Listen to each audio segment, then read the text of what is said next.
இன்னைக்கு எபிரேயர் எதுல இருக்கிறோம்? எபிரேயர்ல 4வது அதிகாரத்துல இருக்கிறோம். எபிரேயர் 4வது அதிகாரம் 13வது வசனம் வரைக்கும் நம்ம பார்த்துருக்கோம். 1வது அதிகாரத்துல இருந்து 4வது அதிகாரம் 13வது வசனம் வரைக்கும் என்னெல்லாம் பார்த்தோம் அப்படின்னு சொல்லிட்டு ஒரு சின்ன ரீகேப் பண்ணிக்கலாம். ஸோ அதிகாரத்துல நம்ம முதல் 3 வசனங்கள் முழு எபிரேய புத்தகத்தினுடைய மைய கருத்தை சொல்லி கொடுக்குது அப்படின்னு பார்த்தோம்.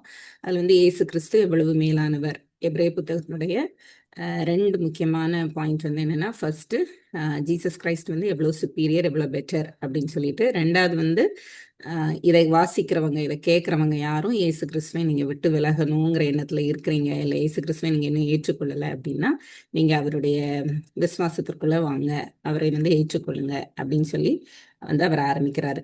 அதுக்கப்புறம் இது யூதர்களுக்கு எழுதப்படுகிறது, வெளியில இருக்கிற யூதர்களுக்கு எழுதப்படுகிறது. அவங்களுக்கு அப்போஸ்தலர்கள் மூலமாகவும் அப்போஸ்தலர்கள் உபதேசித்து அவர்கள் மூலமாகவும் உபதேசங்கள் கடந்து சென்றிருக்குது. அப்போ அவங்க எப்படி இருக்கிறாங்க அப்படின்னா, தேவதூதர்கள் பெரியவர்கள், அப்புறம் பழைய ஏற்பாட்டின் பரிசுத்தவான்கள்லாம் பெரியவர்கள் அப்படின்னு சொல்லி சொல்றாங்க, யோசிச்சுட்டு இருக்கிறாங்க. அப்ப அப்படிப்பட்டவர்களுக்கு தேவதூதரை காட்டிலும் இயேசு கிறிஸ்து எவ்வளவு பெரியவர்னு சொல்லிட்டு பழைய ஏற்பாட்டினுடைய காரியங்கள் வசனங்களை வைத்து முதல் அதிகாரத்துல எல்லாமே சொல்லிட்டு வர்றாரு ஆசிரியர். சொல்லிட்டு 2வது அதிகாரத்துல சொல்றாரு, அதுதான் ஃபர்ஸ்ட் வார்னிங், நாம் கேட்டவைகளை விட்டு விலகாதபடிக்கு அவைகளை மிகுந்த ஜாக்கிரதையாய் கவனிக்க வேண்டும் அப்படின்னு சொல்லி சொல்றாரு. ஏன் அப்படின்னு சொன்னா, நீங்க இது ஒரு பெரிய ரெட்ஷிப்பின் செய்தி. ஏனென்றால் இது இயேசு கிறிஸ்துவினால் அறிவிக்கப்பட்டது, அவரிடத்துல கற்றுக்கொண்ட அப்போஸ்தலர்கள்னால தெரிவிக்கப்படுகிறது, தேவனால் சாட்சியிடப்பட்டு இருக்கிறது. அது எப்படி சாட்சியிடப்பட்டிருக்கிறது? அற்புதங்களினாலும் அடையாளங்களினாலும் தேவன் சாட்சி கொடுத்திருக்கிறார், இயேசு கிறிஸ்து வெளிப்பட்டு இருக்கிறார் அப்படிங்கிறத நம்ம பார்த்தோம். அதுக்கப்புறம் அவர் திரும்ப அந்த தேவதூதர்களிலும் எப்படி அவர் பெரியவர், அவர் மனிதனாய் வந்தார், மனிதர்கள் தேவதூதரிலும் சிறியவர்கள், அப்ப எப்படி இவர் தேவதூதரிலும் பெரியவர் நீங்க சொல்றீங்க அப்படிங்கிற கேள்விக்கு அவர் பதில் சொல்றாரு. தேவன் மனிதனை இந்த பூமியில சிருஷ்டித்து எல்லாவற்றையும் அவனுக்கு கீழ்ப்படிந்து வைத்திருந்தார். ஆனா அவன் பாவத்துல விழுந்ததுனால அதை இழந்து போனான். அப்ப இயேசு கிறிஸ்து மனிதனாகி அதையெல்லாம் மீட்டு கொடுக்கிறார். அது ஒரு குறிப்பிட்ட ஒரு காலத்துலதான் அவர் மனிதனானார்.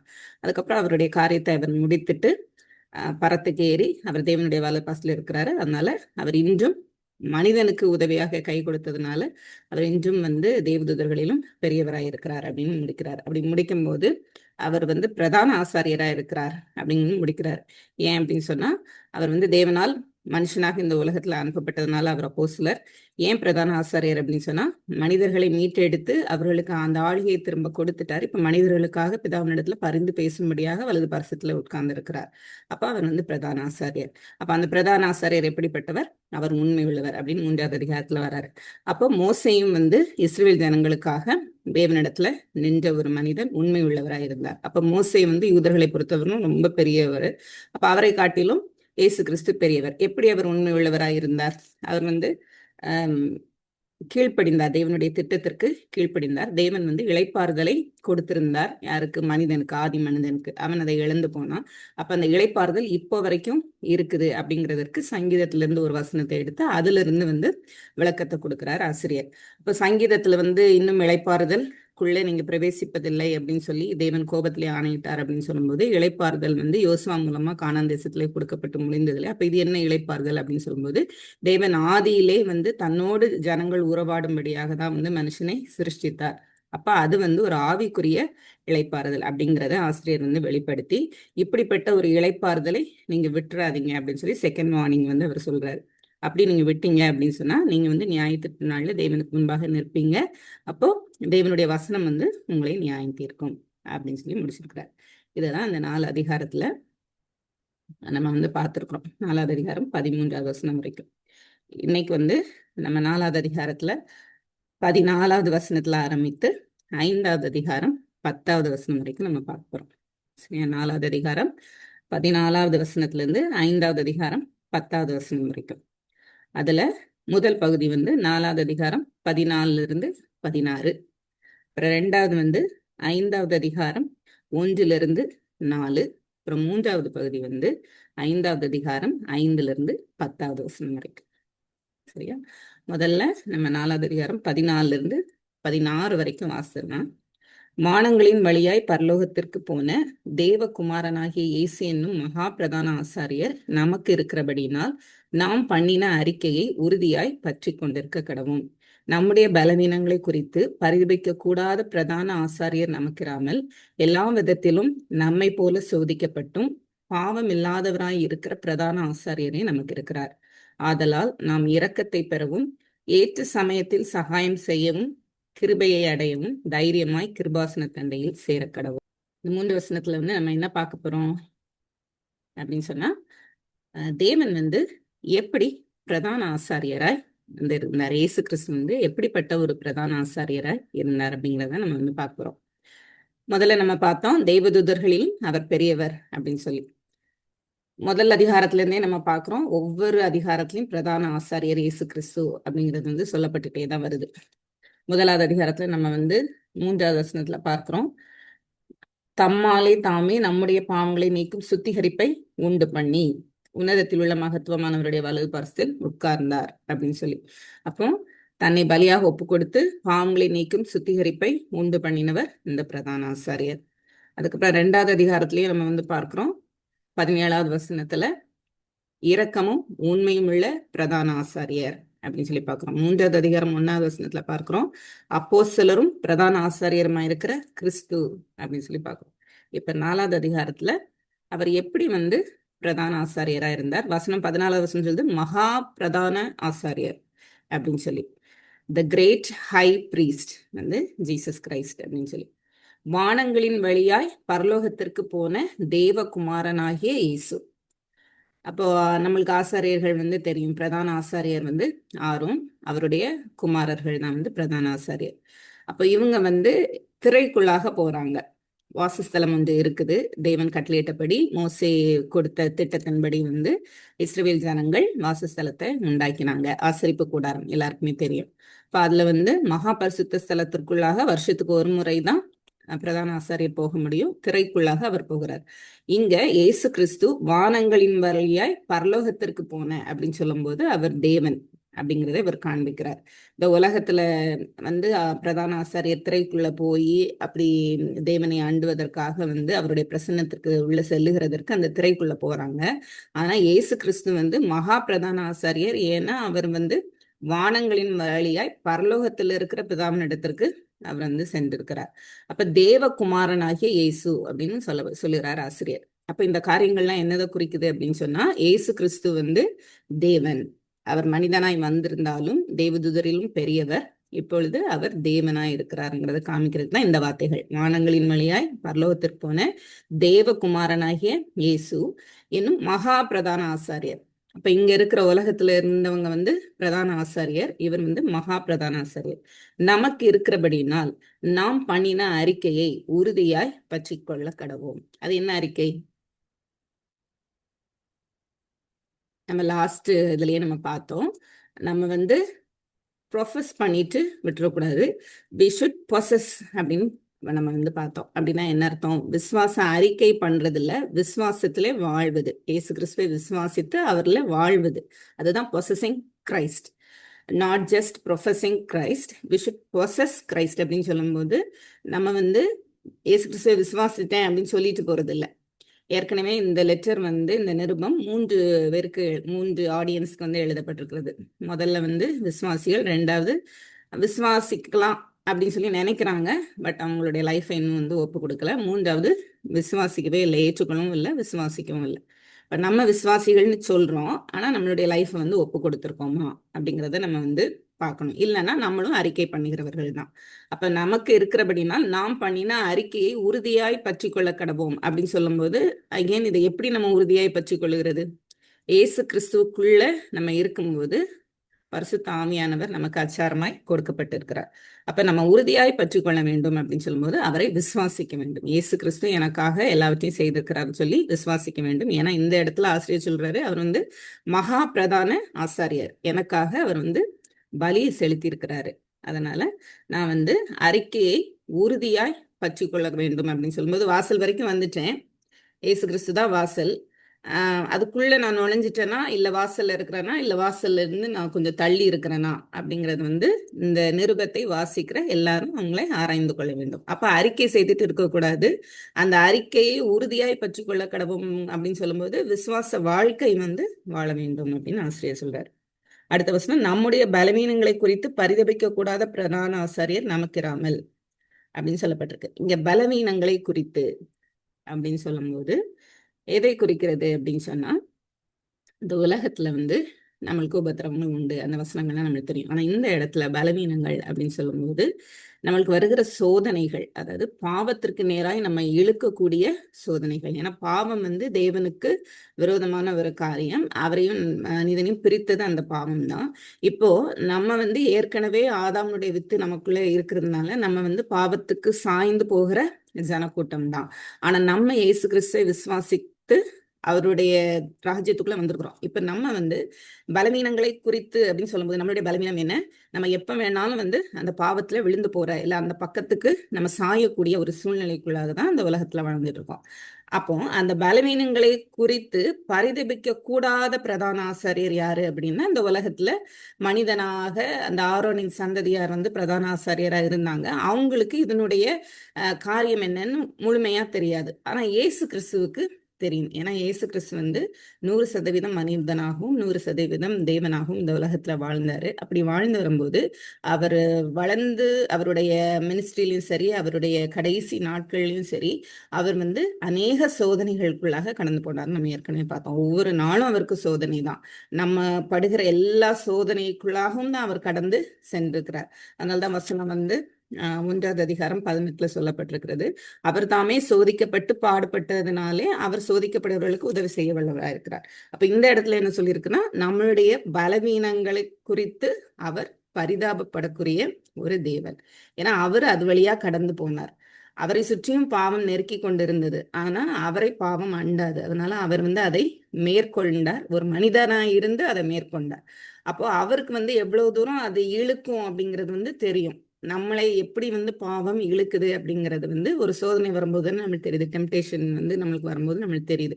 அதே போலதான் அவர் அந்த வழியா கடந்து போனதுனால நம்ம எப்படிப்பட்டவர்களா இருப்போம், விழுந்து போறதுக்கோ இல்ல அசைக்கப்படுவதற்கோ நம்மளுக்கு சான்ஸ் இருக்குங்கிறது அவருக்கு தெரியும். அப்ப பலவீனங்களை குறித்துன்னு சொல்லும்போது இந்த இடத்துல பாவத்துக்கு நேராய் நம்மளை இழுக்கக்கூடிய காரியங்கள், நம்ம பலவீனமானவர்கள் அந்த விஷயத்துல ஈஸியா பாவத்துல விழுந்துடக்கூடியவங்க. ஆனா நம்ம வந்து பரிசுத்தாவியானவரின் பாதுகாப்பினால, இயேசு கிறிஸ்துவின் பாதுகாப்பினால, தேவனுடைய பாதுகாப்பினாலதான் நம்ம நிற்க முடியும். நம்மளால சுயமா நிற்க முடியாது. அப்போ அந்த பலவீனங்களை குறித்து பரிதபிக்க கூடாத பிரதான ஆசிரியர் நமக்கிராமல் எல்லா விதத்திலும் நம்மை போல சோதிக்கப்பட்டும் பாவம் இல்லாதவராய் இருக்கிற பிரதான ஆசாரியரே நமக்கு இருக்கிறார். அப்படிங்கிறப்போ இயேசு கிறிஸ்து வந்து எல்லா சோதனைக்குள்ளாக போகும்போதும் அவருக்கு தெரியும் அது எப்படி வந்து ஜனங்களை இழுக்கக்கூடும் அப்படின்னு சொல்லி. அப்ப சோதிக்கப்பட்டும் அவர் பாவம் இல்லாதவராய் இருந்தார். அப்ப பாவம் இல்லாதவராய் இருந்தார் அப்படின்னு சொல்லி சொல்லும்போது நம்ம பாவம் இல்லாம இருக்கிறதுக்கு என்ன பண்ணணுங்கிறது அவருக்கு தான் தெரியும். அவரால் மட்டும்தான் அது முடியும், நம்மளால அது முடியாது. அப்படிங்கிறப்போ நம்ம வந்து நம்மளுடைய லைஃபை அவர் கையில கொடுத்து அவரை வந்து நம்ம ஆளுகை செய்ய நம்ம ஒப்பு கொடுக்குறோம். அப்ப இந்த இடத்துல அவர் என்ன சொல்றாரு அப்படின்னா, அப்படிப்பட்ட ஒரு பிரதான ஆசாரியர் நமக்கு இருக்கிறதுனால நம்ம எப்படி இருக்கணும், அவரை வந்து பற்றி கொள்ளணும் அப்படின்னு சொல்லி சொல்றாரு. அடுத்து, ஆதலால் நம் இரக்கத்தை பெறவும் ஏற்ற சமயத்தில் சகாயம் செய்யும் கிருபையை அடையவும் தைரியமாய் கிருபாசன தண்டையில் சேரக்கடவும். இரக்கத்தை பெறவும் ஏற்ற சமயத்தில் சகாயம் கிடைக்கும், சகாயம் செய்யும் கிருபையை அடையவும் அப்படின்னு சொல்லி கொடுக்கப்பட்டிருக்கு. அப்போ இந்த கிருபாசன தண்டை, அந்த தேவனுடைய சிங்காசனம் வந்து நியாய தீர்ப்புக்கு நேராய் இருக்கக்கூடிய ஒரு சிங்காசனம். ஏன்னா அவர் கடைசியில வந்து நம்ம பார்க்கிறோம் அவருடைய சிங்காசனத்துல முன்பாக நின்று ஜனங்கள் எல்லாம் நியாய தீர்க்கப்படுறாங்க அப்படின்னு. ஆனா விசுவாசிகளாகிய நம்மளுக்கு பிரதான ஆசிரியர் இவர் இருக்கிறதுனால, இவர் பரிந்து பேசுகிறவராய் இருக்கிறதுனால, இவர் நம்மை வந்து தேவனுக்கு வெளிப்படுத்துகிறதுனால நம்மளுடைய சிங்காசனம் எப்படி, அதாவது தேவனுடைய சிங்காசனம் நம்மளுக்கு எப்படி தெரிகிறது அப்படின்னா ஒரு கிருபாசனமாய் வந்து தெரிகிறது, கிருபையின் சிங்காசனம். அப்ப தேவனிடத்துல வந்து நம்ம தைரியமா போய் சேரணும் அப்படின்னு சொன்னா நியாய தீர்ப்பு நாள்ல நம்மளுக்கு கிருபை உண்டு. அதுதான் வந்து சொல்லப்பட்டிருக்கு. நாம் இரக்கத்தை பெறவும், நியாய தீர்ப்பின் நாளிலே நாம் இரக்கத்தை பெறவும், ஏற்ற சமயத்தில் சகாயம் செய்யும் கிருபையை அடையவும். இந்த பலவீனங்கள் மத்தியில நம்ம போகும்போதும் சரி, கடைசியில போய் நம்ம நியாய தீர்ப்புல போய் நிற்கும் போதும் சரி, சகாயர் யாருன்னா தேவன் மட்டும்தான். அப்ப அதை பெறவும் தைரியமாய் கிருபாசன தண்டையில் சேர கடவும். பயப்பட தேவையில்லை. நம்ம தேவனுடைய பிள்ளைகளுக்கு வந்து பயம் தேவையில்லை. மரியாதை கலைந்த ஒரு பயபக்தி, ஒரு கனத்தை கொடுக்க வேண்டிய அந்த ஒரு பயம் இருக்கணுமே தவிர, அவர் என்ன வந்து தண்டிச்சிருவாரோ, நான் இவ்வளவு பெரிய பாவியில நான் என்ன பண்றது அப்படின்னு சொல்லி யோசிக்க தேவையில்லை. ஏன்னா என்னுடைய பலவீனங்களை குறித்து தேவன் அறிவார். ஏன்னா அவர் அந்த பாதையில சென்றிருக்கிறார். அப்படிப்பட்ட மகா பிரதான ஆசாரியர் எனக்கு இருக்கிறார். ஏன் இப்ப வந்து இதை சொல்றாரு ஆசிரியர் அப்படின்னு சொன்னா, யூதர்களை பொறுத்த வரைக்கும் அவங்களுக்கு வந்து நியாயப்பிரமாணம் அப்படின்னு சொன்னாலே முதல்ல ஆசாரியத்துவம் தான் ரொம்ப மேலான ஒரு காரியம். ஏன்னா அவங்கள பொறுத்த வரைக்கும் தேவனிடத்துல சேரணும் அப்படின்னு சொன்னா, தேவனை நெருங்கணும் அப்படின்னு சொன்னா பலி செலுத்தப்பட வேண்டும். அவங்களுக்காக ஒரு ஆசாரியர் வந்து பலி செலுத்தணும். அதனால அந்த யூதர்களுக்கு அவங்களுடைய யூத மார்க்கத்துல வந்து என்ன அப்படின்னு சொன்னா, ஆசாரியத்துவம் அப்படிங்கிறது ஒரு பெரிய காரியம். அதுதான் எல்லாமே. அவங்களுக்கு டெய்லி வந்து பலி செலுத்தி கொண்டுதான் இருந்தாங்க தேவனுடைய கட்டளையின்படி.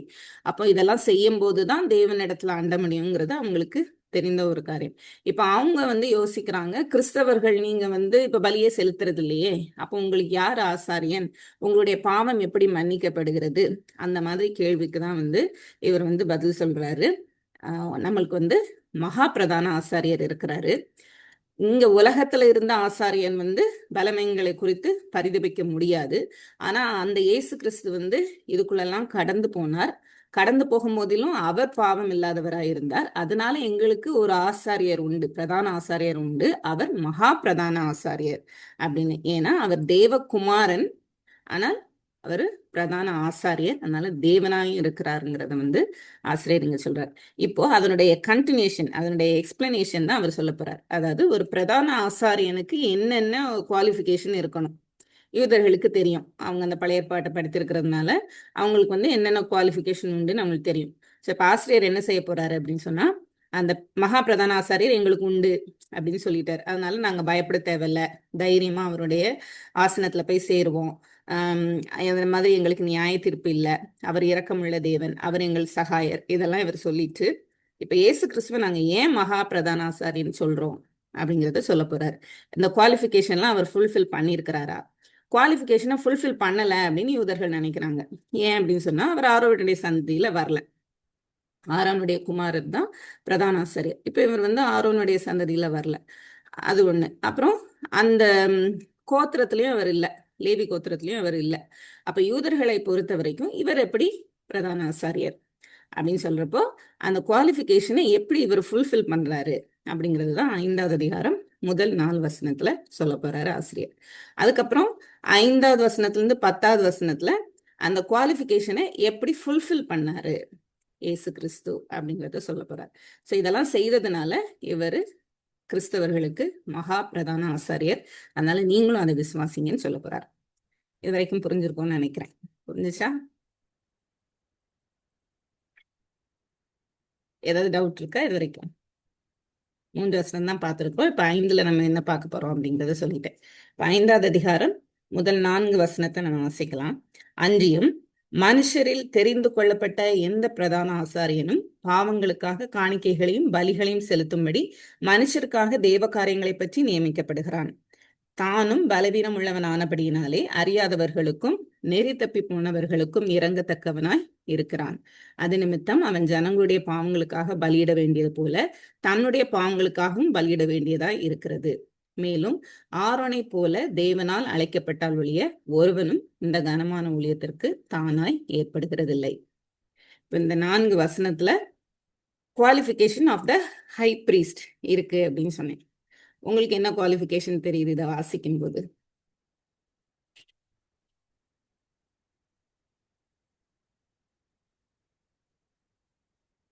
திரும்ப வேணா ஒருத்தட வாசித்து சொல்லுங்க.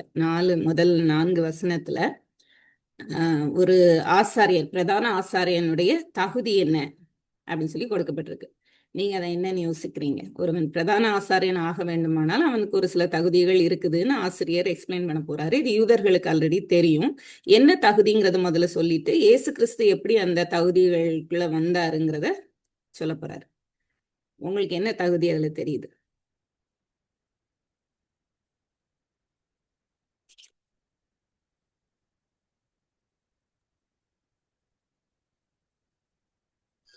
முதல்ல தெரிந்து கொள்ளப்பட்டவனா இருக்கணும், அழைக்கப்பட்டவன். ஆரோன மாதிரி அழைக்கப்பட்டவனா இருக்கணும். அது பழைய ஏற்பாடுல ஆண்டவர் தானே முதல்ல ஆரோன் அழைப்பாரு, அந்த மாதிரி. அப்புறம் ஜனங்களுக்காக முதல்ல பலியிடணும். அதுக்கப்புறம் தானே, இல்ல முதல்ல அவங்களுக்காகவே பலியிடுவாங்க, அவங்க பாவங்களுக்காக. அந்த பிரதான ஆசாரியன் அவங்களுக்காக பலியிட்டுட்டு அதுக்கப்புறமா ஜனங்களுக்காக பலியிடுவாங்க. எனக்கு அந்த ரெண்டு தான் தெரியுது. இன்னும் வாசிச்சா தெரியுமா இருக்கு, நான் இப்பதான் வாசிச்சேன். சரி, முதல்ல வந்து தேவனால் நியமிக்கப்படுகிறான், தெரிந்து கொள்ளப்படுகிறான், இல்ல அழைக்கப்படுகிறான், நியமிக்கப்படுகிறான். முதல் வசனத்துல இருந்து நம்ம பார்க்கிறோம். அன்றியும் அப்படின்னு ஆரம்பிக்குது. நம்ம இது வரைக்கும் எபிரேயர்ல பார்க்கும்போது ஒவ்வொரு அதிகாரமே பார்க்கும்போது அப்படி முந்தின அதிகாரத்தினுடைய கண்டினியூஷனா தான் அவர் வர்றாரு. இப்போ அன்றியும் அப்படின்னு சொல்லும்போது இதெல்லாம் நம்ம பார்த்துருக்குறோம். இப்ப பிரதான ஆசாரியர் இயேசு கிறிஸ்துங்கிறத சொல்ல போறேன் அப்படின்னு அவர் சொல்றாரு. மனுஷரில் தெரிந்து கொள்ளப்பட்ட எந்த பிரதான ஆசாரியனும் பாவங்களுக்காக காணிக்கைகளையும் பலிகளையும் செலுத்தும்படி மனுஷருக்காக தேவ காரியங்களை பற்றி நியமிக்கப்படுகிறான். அப்ப முதல்ல அப்பாயிண்டட் பை காட், தேவனால் நியமிக்கப்படுகிறான். பிரதான ஆசாரியன் வந்து தேவனால் நியமிக்கப்படுகிறான் அப்படின்னு பாக்குறோம். ரெண்டாவது வசனம் சொல்லுது, தானும் பலவீனம் உள்ளவன் ஆனபடினாலே அறியாதவர்களும் நெருத்தப்பி போனவர்களும் இறங்கத்தக்கவனாய் இருக்கிறான். அப்ப ரெண்டாவது பாயிண்ட் வந்து என்ன அப்படின்னா, இறங்கத்தக்கவனாய் இருக்கிறான். பிரதான ஆசாரியன் வந்து இறங்கத்தக்கவனாய் இருக்கிறான். யாருக்கு? பலி செலுத்த வர்றவங்களுக்கு. சரி, அது வந்து ரெண்டாவது தகுதி. மூன்றாவது வசனத்துல பார்க்கிறோம், அது நிமித்தம் அவன் ஜனங்களுடைய பாவங்களுக்காக பலியிட வேண்டியது போல தன்னுடைய பாவங்களுக்காகவும் பலியிட வேண்டியதாய் இருக்கிறது. அப்போ பலியிட அழைக்கப்பட்டிருக்கிறான். அவருடைய வேலை வந்து பலியிடுகிறது. அப்ப மூன்று காரியங்கள் வந்து, மூன்று தகுதிகளை இந்த இடத்துல ஆசிரியர் சொல்றாரு. முதல்ல வந்து தேவனால் நியமிக்கப்படுகிறான். ரெண்டு வந்து இறங்கத்தக்கவனாய் இருக்கிறான், பலி செலுத்துகிறவனாய் இருக்கிறான். சரியா? So appointed by God. அதுக்கப்புறம் என்னது பார்த்தோம்? இரக்கம் உள்ளவனா இருக்கணும், சிம்பத்தி இருக்கணும் அவனுக்கு மனுஷங்க மேல, பலி செலுத்த வர்றவங்க மேல. மூன்றாவது வந்து நம்ம என்ன பார்க்கிறோம் அப்படின்னா, சாக்ரிஃபைஸ் பண்ணணும். ப்ரீஸ்ட் வந்து சாக்ரிஃபைஸ் பண்ணணும். சரி, இப்போ மனுஷரில் தெரிந்து கொள்ளப்பட்ட அப்படின்னு சொல்லப்பட்டிருக்கு. அப்ப இந்த பிரதான ஆசாரியன் முதல்ல இருந்து அவர் தேவதூதர்கள் எல்லாம் சொல்லிட்டு வந்தார்ல, இப்ப இந்த பிரதான ஆசாரியன் வந்து தேவதூதர் கிடையாது, மனுஷனாய் இருக்க வேண்டும். அப்ப மனுஷரில் தெரிந்து கொள்ளப்பட்ட எந்த பிரதான ஆசாரியனும் பாவங்களுக்காக, எதற்காக அப்படின்னா பாவங்களுக்காக தான் பிரதான ஆசாரியன் வருகிறார். அப்போ தேவனால் நியமிக்கப்பட்ட பிரதான ஆசாரியனுக்கு எது கூட சம்பந்தம் இருக்குன்னா மனிதருடைய பாவங்களுக்கு. அப்ப ஏற்கனவே நம்ம வந்து பார்த்தோம், தீர்க்கதரிசிகள் இருந்தாங்க, ராஜாக்கள் இருந்தாங்க. இவங்கெல்லாம் தேவனுடைய திட்டத்தை, தேவன் தெரிந்து கொண்ட ஜனத்துக்கு காரியங்களை நிறைவேற்றி கொண்டு வந்தாங்க. ஆசாரியர்கள் என்ன பண்றாங்க அப்படின்னு சொன்னா, மனிதர்களை தேவனுக்கு முன்பாக நிறுத்துகிறதற்கு ஒரு வேலையை அவங்க வந்து செய்யறாங்க. அப்ப இந்த இடத்துல பாவங்களுக்காக காணிக்கைகளையும் பலிகளையும் செலுத்தும்படி, காணிக்கைகள் அப்படின்னு சொல்லும் போது அது எதுவா வேணா இருக்கலாம். ஆனா இந்த இடத்துல ஆசிரியர் எதை சொல்றாரு அப்படின்னு சொல்றாங்கன்னா, பலிகள். பலிகள்ல வந்து ஒரு பலி வந்து காணிக்கை பலி அப்படின்னு சொல்லப்படுகிறது. அது என்ன அப்படின்னு சொன்னா, போஜன பலி, மீல் ஆஃபரிங், இல்லைன்னா கிரெயின் ஆஃபரிங் அப்படின்னு இங்கிலீஷ்ல சொல்றோம். அதுதான் வந்து கிஃப்ட் ஆஃபரிங் அப்படின்னு சொல்றாங்க. அது ஒண்ணுதான் ரத்தம் இல்லாம செலுத்தப்படுகிற பலி. அப்ப அந்த போஜன பலியை தான் வந்து இங்க காணிக்கை அப்படின்னு ஆசிரியர் சொல்றதா சொல்றாங்க. அப்ப காணிக்கைகளையும் பலிகளையும் செலுத்தும்படி மனுஷருக்காக தேவ காரியங்களை பற்றி நியமிக்கப்படுகிறான் அப்படின்னு சொல்லப்பட்டிருக்கு. அப்ப தேவ காரியங்கள் அப்படின்னு சொல்லும் போது இந்த எந்தெந்த பலிகளை செலுத்தும் போது எப்படி வந்து தேவனிடத்துல நம்ம நிற்கிறோம் அப்படிங்கறத குறித்து ஆசிரியர் சொல்றார். மொத்தம் எத்தனை பலிகள் இருக்கு? நம்மளுக்கு லேவியராகமம் தெரியணும் அப்படின்னு சொல்லியிருந்தோம்ல. ஏன்னா இப்போ இந்த எபிரேய புத்தகத்துல நம்ம இது வரைக்கும் பார்த்துட்டு வந்திருக்கிறோம். இந்த 5வது அதிகாரம், இந்த 4வது அதிகாரம் 14வது வசனத்துல இருந்து 7வது அதிகாரம் வரைக்கும் முழுவதுமாய் பிரதான ஆசாரியரையும் அவங்களுடைய வேலைகளையும் குறித்து சொல்லப்பட போகிறது. 10வது அதிகாரம் வரைக்கும் இந்த ஆசாரியத்துவத்தை பத்தி தான் முழுவதுமாய் சொல்லி, இயேசு கிறிஸ்து எவ்வளவு பெரிய பிரதான ஆசாரியர், இன்றும் எனக்காக பரிந்து பேசுகிறார், அதனால இயேசு கிறிஸ்துவை விசுவாசிக்க வேண்டும் ஆசிரியர் சொல்ல போறார். அதனால நம்மளுக்கு கண்டிப்பாக ஆசாரியத்துவத்தை பத்தி கொஞ்சம் தெரிஞ்சிருக்கணும். பலிகள் என்ன அப்படிங்கிறது தெரிஞ்சிருக்கணும். இயேசு கிறிஸ்து என்ன பண்ணாரு அப்படிங்கிறத அப்பதான் நம்மளால புரிந்து கொள்ள முடியும். அப்ப எத்தனை பலி இருக்குது மொத்தம்? லேவியராகமம் 5. 5. முதலாவது த பர்ன்ட் ஆஃபரிங், இல்லைன்னா சர்வாங்க தகன பலி. லைட்டா நம்ம அதை பார்த்துக்கலாம். அது எல்லாமே இதுல வராது, பட் ஸ்டில் நம்ம அதை பார்த்துக்கலாம். இப்போ முதல்ல பர்ன்ட் ஆஃபரிங், இல்லைன்னா தமிழ்ல சர்வாங்க தகன பலி அப்படின்னு சொல்லி பார்க்குறோம். அது என்ன அப்படின்னு சொன்னா, முழுவதுமாய் ஒரு மிருகத்தை பலியிடுறது. அது எது குறிக்குது அப்படின்னு சொன்னா, தேவனுடைய திட்டத்திற்கு என்று இயேசு கிறிஸ்து தன்னை முழுவதுமாய் ஒப்பு கொடுத்தார். அதுதான் பர்ன்ட் ஆஃபரிங். ரெண்டாவது மீல் ஆஃபரிங், இல்லைன்னா போஜன பலி. அதை கிரெயின் ஆஃபரிங், மீல் ஆஃபரிங், இல்லைன்னா கிஃப்ட் ஆஃபரிங் அப்படின்னு சொல்லி சொல்றாங்க.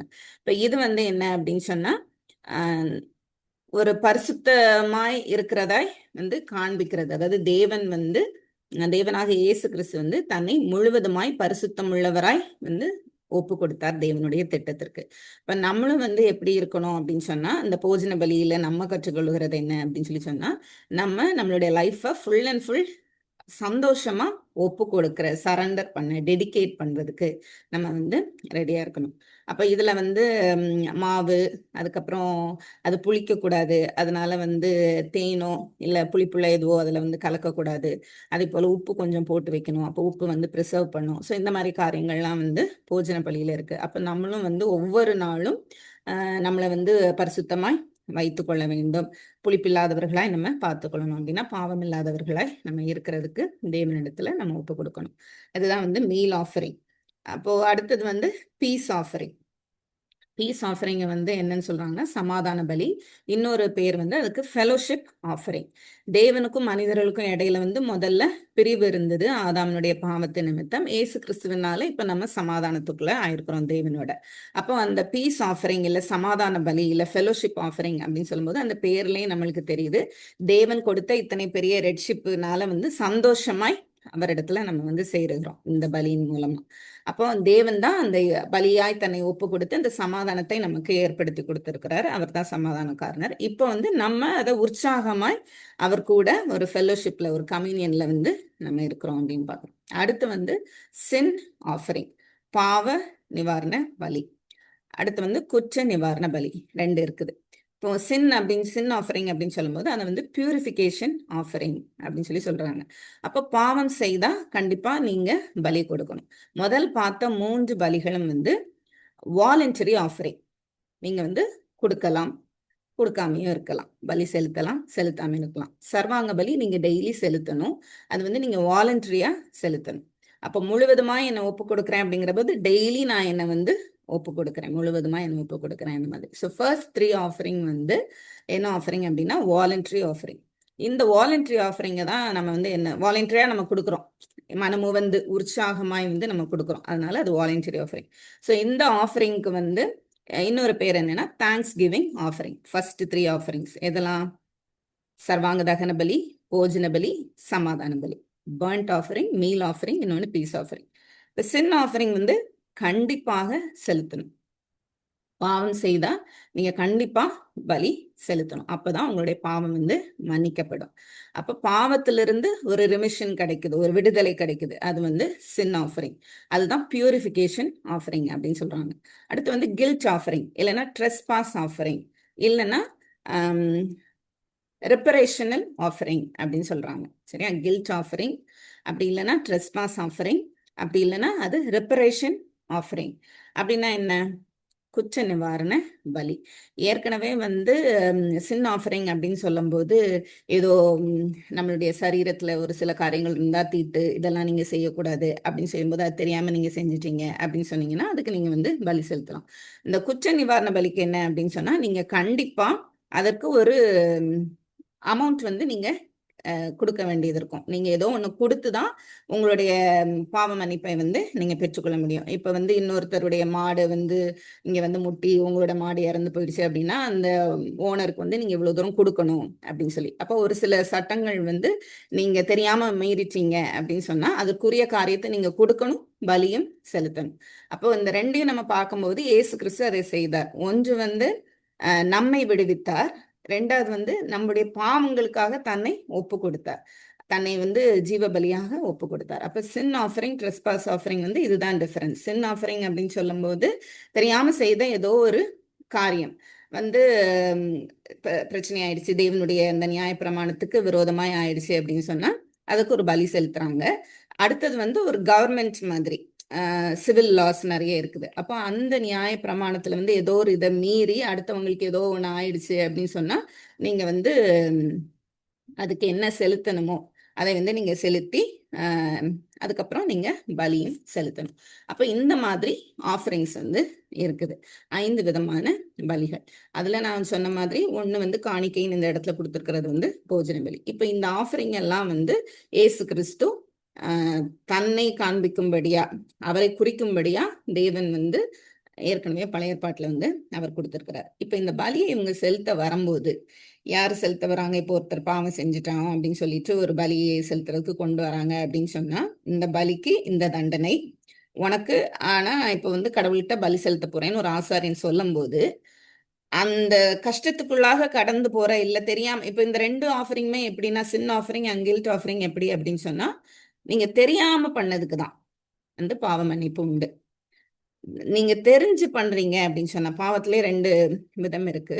ஒன்று வந்து நீங்க அறியாம பண்றது, அவுட் ஆஃப் இக்னரன்ஸ் அப்படின்னு சொல்லி சொல்றாங்க. இன்னொன்று வந்து பெர்சன்சியஸ் அப்படின்னு சொல்றாங்க. அது வந்து நீங்க தெரிஞ்சு நீங்க பண்றீங்க. கொலை செய்யாதிருப்பாயகன்னு சொல்லும் போது நீங்க ஒருத்தனை எப்படியாவது கொன்னே தீரணும்னு சொல்லி நீங்க பிளான் பண்ணி நீங்க பண்றீங்க அப்படின்னு சொன்னா அதுக்கு வந்து மன்னிப்பு கிடையாது. அப்படிப்பட்டவன் வந்து கொலை செய்யப்பட வேண்டும், இல்ல வந்து இந்த கல்லெறிந்து கொல்லப்பட வேண்டும், ஜனத்திலிருந்து அறுப்புண்டு போவான். இந்த மாதிரி சில காரியங்கள் இருக்கு. அதெல்லாம் எதுக்கு அப்படின்னு சொன்னா தெரிஞ்சு பண்றதுக்கு. சின் ஆஃபரிங் அண்ட் ட்ரெஸ்பாஸ் ஆஃபரிங் வந்து தெரியாம ஒரு தப்பு பண்ணிட்டாங்க, தெரியாம எப்படி பண்ணுவாங்க, நியாயப்பிரமாணம் உங்களுக்கு தெரியும்ல அப்படின்னு சொல்லும்போது திடீர்னு அந்த ஒரு ஃபிளாஷ் ஆஃப் செகண்ட்ல வந்து தெரியாம ஏதோ நடந்துருச்சு, அந்த மாதிரி காரியங்கள். ஸோ அவுட் ஆஃப் இக்னரன்ஸ் பண்றது, அந்த காரியங்களுக்கு தான் வந்து sin offering and guilt offering. So இதுலயே நம்ம தெரிஞ்சுக்கலாம், நம்மளுக்கும் வந்து புதிய ஏற்பாட்டுல மரணத்துக்கு ஏதுவான பாவம், மரணத்துக்கு ஏது அல்லாத பாவம் அப்படின்னு சொல்லி 2 கொடுக்கப்பட்டிருக்கு.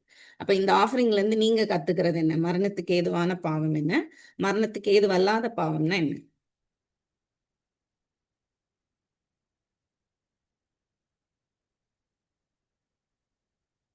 இவ்வளவு நேரம் பலிகள் பத்தி பார்த்தோம்ல. மரணத்துக்கு ஏதுவான பாவம், மரணத்துக்கு ஏதுவல்லாத பாவம்னா என்ன?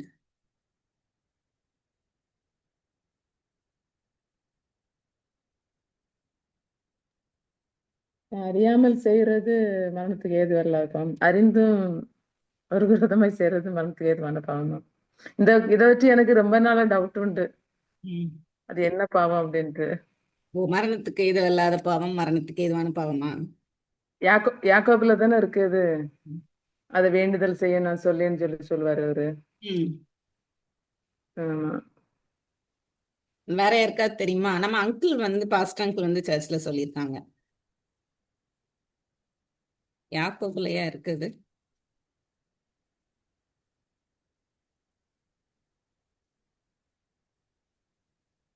யாக்கோபுல இல்லையா? யோவான்ல இருக்கு.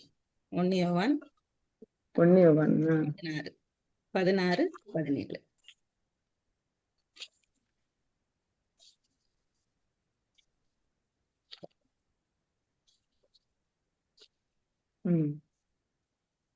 சரி, மரணத்துக்கு ஏதுவல்லாத பாவம், மரணத்துக்கு ஏதுவான பாவம். நம்ம இது வரைக்கும் 4 அதிகாரம் படிச்சதுக்கு நீங்க ஆன்சர் சொல்லியிருக்கணும். இப்போ யாராவது ஒருத்தர் மரணத்துக்கு தேவனை நம்ம தேவனை விசுவாசிக்காம மறுதலிக்கிறது வந்து மரணத்துக்கு ஏதுவான பாவம். சரி, கரெக்ட். இது எல்லாமே மரணத்துக்கு ஏதுவான பாவம், மரணத்துக்கு ஏதுவான பாவம். வேற பாவம் எல்லாம் மரணத்துக்கு ஏதுவல்லாத பாவம். கரெக்ட், சரியா? அப்ப மரணத்துக்கு ஏதுவான பாவம் அப்படின்னு சொல்லி சொல்லும்போது எது மரணத்துக்குள்ள கொண்டு போகும்? ஏசு கிறிஸ்துவை விசுவாசியாமல் இருந்தீங்கன்னா தான் கோபாக்கினை. ஏசு கிறிஸ்துவை நீங்க விசுவாசித்தீங்கன்னா உங்களுக்கு மரணம் கிடையாது, நித்திய ஜீவன். அப்படிதானே? ஏசு கிறிஸ்துவ விசுவாசத்தோட நித்திய ஜீவன். அப்போ மரணத்துக்கு ஏதுவான பாவம் அப்படின்னு சொல்லும்போது ஏசு கிறிஸ்துவை விசுவாசியாமல் இருப்பது, தேவனுடைய வார்த்தையை கீழ்ப்படியாமல் இருப்பது. தேவனுடைய வார்த்தை என்ன? உங்களுக்காக நான் மேசியாவை அனுப்புவேன் அப்படின்னு சொல்லி சொன்னது. அப்போ அதை விசுவாசியாமல் இருப்பதுதான் மரணத்துக்கு ஏதுவான பாவம். ஏன் இந்த பலிகள் கூட நம்ம இப்ப பார்த்தோம், அவுட் ஆஃப் இக்னரன்ஸ், தெரியாம பண்றதுதான் இந்த இடத்துல அந்த பாவத்துக்கு தான் மன்னிப்பு உண்டு. தெரிஞ்சு ஏசு கிறிஸ்துவை தெரிஞ்சு நீங்க ஏற்றுக்கொள்ளல அப்படின்னு சொன்னா நீங்க துணிகரமாய் தேவனை எதிர்த்து நிற்கிறீங்க அப்படின்னு சொல்லி அர்த்தம். அப்ப தேவனை எதிர்த்து நிற்கும் போது உங்களுக்கு கொலை இல்ல மரணம் இல்ல நீங்க அறுப்புண்டு போவீங்க அவருடைய ஜனத்துல இருந்து. அதுதான் இந்த பலிக்கும் ரிலேட்டட் அப்படின்னு சொல்ல வந்தேன். சரி, இப்போ முதலாவது வசனம், பாவங்களுக்காக காணிக்கைகளையும் பலிகளையும் செலுத்தும்படி மனுஷருக்காக தேவ காரியங்களை பற்றி நியமித்திருக்கிறான் அப்படின்னு சொல்லும்போது ஆசாரியன் அப்பாயிண்டட் பை காட். எதற்காக? மனுஷருக்காக. அவன் மனுஷரிடத்திலிருந்து எடுக்கப்பட்ட ஒரு சூஸ் பண்ணப்பட்ட ஒரு ஆளு. அதுக்கப்புறம் பாவங்களுக்காக, மனுஷருடைய பாவங்களுக்காக தேவ சமூகத்துல நிற்கிறாரு அப்படின்னு பாக்குறோம். எதை கொண்டுனா காணிக்கைகள் பலிகள் செலுத்தும்படி. சரியா? இது ஒரு ஆசாரியனோட இது. ரெண்டாவது, தானும் பலவீனம் உள்ளவனானபடினாலே அறியாதவர்களுக்கும் நெறி தப்பி போனவர்களுக்கும். அறியாதவர்கள் நெறி தப்பி போனவர்கள்னா இந்த இடத்துல யார சொல்லப்படுது அப்படின்னா தெரியாம பண்ணவங்க, லாவ ஒழுங்கா தெரிஞ்சுக்காம பண்ணவங்க. நெறி தப்பி போனவர்கள்னா அந்த லாஸ்ட் மினிட்ல ஏதோ ஒன்று நடந்துட்டு ஐயோ இப்படி நடந்துருச்சு அப்படின்னு அப்புறம் உணர்ந்து பாவ மன்னிப்பு கேட்கறவங்க. அப்போ பாவ மன்னிப்பு கேட்கறதுக்கு எப்போ வரும்? நான் பாவம் செஞ்சுட்டேன்னு ஃபீல் பண்ணாதான் வரும். நான் பாவம் செஞ்சுட்டேன்னு ஃபீல் பண்ணிட்டு நான் மனம் திரும்ப மாட்டேன்னா அது துணிகரமான பாவம். சரியா? அதனால்தான் அவரு தாவீதும் கூட சொல்றாரு, துணிகரமான பாவங்களுக்கு விலக்கி காத்துக்கணும்னு சொல்லி சொல்றாருல. அப்போ இந்த இடத்துல நெறி தப்பி போனவர்கள் அறியாதவர்கள் அப்படின்னு சொல்லும் போது அவுட் ஆஃப் இக்னரன்ஸ், அவங்க ஏதோ ஒரு தப்பு பண்ணிட்டாங்க, தெரியாம பண்ணிட்டாங்க. அவங்களுக்கு யார் நிக்கிறா அப்படின்னா பிரதான ஆசாரியர். ஆனா அவர் எப்படிப்பட்டவரா இருக்கிறாரு? அவர் பலவீனம் உள்ளவனாய் இருக்கிறபடி, தானும் பலவீனம் உள்ளவனானபடினாலே அறியாதவர்களுக்கும் நெறி தப்பி போனவர்களுக்கும் இறங்கத்தக்கவனாய் இருக்கிறான் அப்படின்னு சொல்லி நம்ம பார்க்கிறோம். அப்ப ஆசாரியன் இறங்கத்தக்கவனாய் இருக்கணும். எல்லா ஆசாரியும் அப்படி இருந்தாங்கன்னு கிடையாது. மனிதர்கள் மனிதர்கள் இருந்து தான் காட் அப்பாயிண்ட் பண்றாங்க. ரெண்டாவது குவாலிஃபிகேஷன் என்ன அப்படின்னு நம்ம பார்த்துட்டு இருக்கோம். So first he should be appointed by God. Second he should have sympathy over the people. அப்படிப்பட்டவர்களா இருந்தாங்கன்னு இந்த இடத்துல சொல்லப்படல, அப்படிப்பட்டவர்களா இருக்கணும் ஆசாரியர்கள். அப்ப ஆசாரியர்கள் அந்த இடத்துல நிற்கும் போது ஒருவன் நான் இந்த மாதிரி தப்பு பண்ணிட்டேன், இந்த பலியை செலுத்துறேன்னு சொல்லும்போது வா சரி இது ஒரு டியூட்டி நான் முடிக்கிறேன் அப்படின்னு ஒரு சிலர் இருந்தாங்கதான். ஆனா தேவன் எப்படி வைத்திருந்தார், ஆசாரியரை எப்படி வைத்திருந்தார் அப்படின்னு சொன்னா இறங்கத்தக்கவனாய் இருக்கணும். அவனுடைய கஷ்டத்தை அவன் உணரணும். அந்த பிரதான ஆசாரியன் உணரணும். ஏன்னா அவனும் தனக்கென்று ஒரு பாவ நிவாரண பலியோ குற்ற நிவாரண பலியோ அவனும் செலுத்தி கொண்டுதான் இருக்கிறான். அப்ப அவனுக்கு தெரியணும், எனக்கு இந்த மாதிரி ஒரு கஷ்டம்னா என் கூட வர அந்த சகோதரனுக்கும் இப்படிதான் இருக்கும் அப்படின்னு சொல்லி அவன் இறங்கத்தக்கவனாய் இருக்க வேண்டும் அப்படின்னு சொல்லி பார்க்கிறோம். அடுத்து அது நிமித்தம் அவன் ஜனங்களுடைய பாவங்களுக்காக பலியிட வேண்டியது போல தன்னுடைய பாவங்களுக்காகவும் அவன் பலி செலுத்த வேண்டியதாய் இருக்கிறது. அப்போ தன்னுடைய பலவீனத்தையும் அவன் உணரணும். இந்த பிரதான ஆசாரியனும் தன்னுடைய பலவீனத்தை உணர்ந்து அந்த சகோதரன் ஒரு பலியை செலுத்த வர்றாருன்னா அவருடையதையும் புரிந்து கொண்டு அவங்க பலி செலுத்துறவரா இருக்கணும். அப்ப இந்த 3 காரியத்தை நம்ம இதுல பாக்குறோம். மேலும் ஆரோனை போல தேவனால் அழைக்கப்பட்டால் ஒழிய ஒருவனும் இந்த கனமான ஊழியத்திற்கு ஏற்படுத்தவில்லை அப்படின்னு சொல்லி, ஏற்படுகிறது இல்லை அப்படின்னு சொல்லி சொல்லப்படுது. அப்போ இது எவ்வளவு பெரிய கனமான ஊழியம் அப்படின்னு சொல்லி பார்க்கும்போது தேவனுக்கு ஜனங்களை கொண்டு போய் ரெப்ரசன்ட் பண்றாங்க. அது பெரிய கனமான ஊழியம். இப்ப இந்த காலத்துல நிறைய பேர் இந்த வசனத்தை நம்ம எடுத்துக்கிறோம். ஆனா இது பிரதான ஆசாரியர் செய்கிறது என்ன அப்படின்னு சொன்னா தேவனுக்கு முன்பாக ஜனங்களை கொண்டு போய் நிறுத்துறாங்க. அப்ப நம்மளுக்கு இப்ப யாரு பிரதான ஆசாரியர்? இயேசு கிறிஸ்து நம்மை தேவனுக்கு முன்பாக அவர் நிறுத்துறார். அப்படிங்கிறப்போ நம்மளுக்கு ஒரே பிரதான ஆசாரியர், அவர் மகா பிரதான ஆசாரியர். இப்ப இந்த எபிரேயரை எழுதின இந்த நிருபத்தை எழுதினவர் என்ன சொல்ல போறாருன்னு, இந்த குவாலிஃபிகேஷன் எல்லாம் எப்படி இயேசு கிறிஸ்து ஃபுல்ஃபில் பண்ணாரு, அப்படின்னு சொல்லி மற்ற வசனங்களை சொல்ல போறாரு. 5வது வசனத்துல இருந்து நம்ம வாசிக்கலாம் 10 வரைக்கும். அந்தபடியே கிறிஸ்துவும் பிரதான ஆசிரியர் ஆகிறதற்கு தம்மை தாமே உயர்த்தவில்லை. நீர் என்னுடைய குமாரன், இன்று நான் உம்மை ஜெனிப்பித்தேன் என்று அவருடைய சொன்னவரே அவரை உயர்த்தினார். அப்படியே வேறொரு இடத்திலும் நீர் மெல்கிசேதேக்கின் முறையின்படி என்றென்றைக்கும் ஆசாரியராய் இருக்கிறீர் என்று சொல்லியிருக்கிறார். அவர் மாம்சத்தில் இருந்த நாட்களில் தம்மை மரணத்திலிருந்து ரட்சிக்க வல்லமை உள்ளவரை நோக்கி பலத்த சத்தத்தோடும் கண்ணீரோடும் விண்ணப்பம் பண்ணி வேண்டுதல் செய்து தமக்கு உண்டான பயபக்தி நிமித்தம் கேட்கப்பட்டு அவர் குமாரனாய் இருந்தும் பட்ட பாடுகளினாலே கீழ்ப்படிதலை கற்றுக்கொண்டு தாம் பூரணரான பின்பு தமக்கு கீழ்ப்படுகிற யாவரும் நித்திய ரட்சிப்பை அடைவதற்கு காரணராகி மெல்கிசேதேக்கின் முறைமையின்படியான பிரதான ஆசாரியர் என்று தேவனாலே நாமம் தரிக்கப்பட்டார். இப்போ இந்த 5ல இருந்து 10வது வசனங்கள்ல நம்ம பார்த்த 3 குவாலிஃபிகேஷனையும் இயேசு கிறிஸ்து ஃபுல்ஃபில் பண்றாருன்னு காமிக்க போறாரு. அதுதான் ஃபர்ஸ்ட் வசனம் சொல்லுது. 5வது வசனம், அந்தபடியே மேல சொல்லப்பட்டபடியே கிறிஸ்துவும் பிரதான ஆசாரியராகிறதற்கு தம்மை தாமே உயர்த்தவில்லை. ஆரோன் காட் தான் அப்பாயிண்ட் பண்ணாங்க. அதே மாதிரி இயேசு கிறிஸ்துவையும் தேவன் தான் அப்பாயிண்ட் பண்ணாரு அப்படிங்கிறத ஆசிரியர் இங்க சொல்றாரு. எப்படி சொல்றாரு? கிறிஸ்துவும் பிரதான ஆசாரியர் ஆகிறதற்கு தம்மைத்தான் உயர்த்தவில்லை அப்படின்னு சொல்லி சொல்லப்பட்டிருக்கு. நீர் என்னுடைய குமாரன், இன்று நான் உன்னை ஜெனிப்பித்தேன் என்று அவருடைய சொன்னவரை அவரை உயர்த்தினார். யாரு சொன்னா? சங்கீதம் 2:7 நம்ம பாக்குறோம். அப்ப யார் இதை சொன்னா அப்படின்னு சொன்னா தேவன் தான் சொல்றாங்க. அப்ப தேவன் சொல்லும் போது தேவன் தான் அவரை உயர்த்தினார் அப்படின்னு சொல்லும்போது அந்த ஃபர்ஸ்ட் குவாலிஃபிகேஷன் ஃபுல்ஃபில் ஆகுது அப்படின்னு காமிக்கிறார். அப்படியே வேறொரு இடத்திலும், எந்த இடத்துல அப்படின்னா சங்கீதம் 110 4வது வசனம், அந்த இடத்துல நீர் மெல்கிசேதேக்கின் முறைமையின்படி என்றென்றைக்கும் ஆசாரியராய் இருக்கிறீர் என்று சொல்லி இருக்கிறார். இப்ப இந்த இடத்துல ஆசிரியர் என்ன சொல்ல போறாருன்னா அப்பாயிண்ட் பண்ணியிருக்கிறார். எங்கிருந்து? ஒரு மனுஷனை தான் அவர் அப்பாயிண்ட் பண்ணியிருக்கிறாரு அப்படின்னு சொல்றாரு.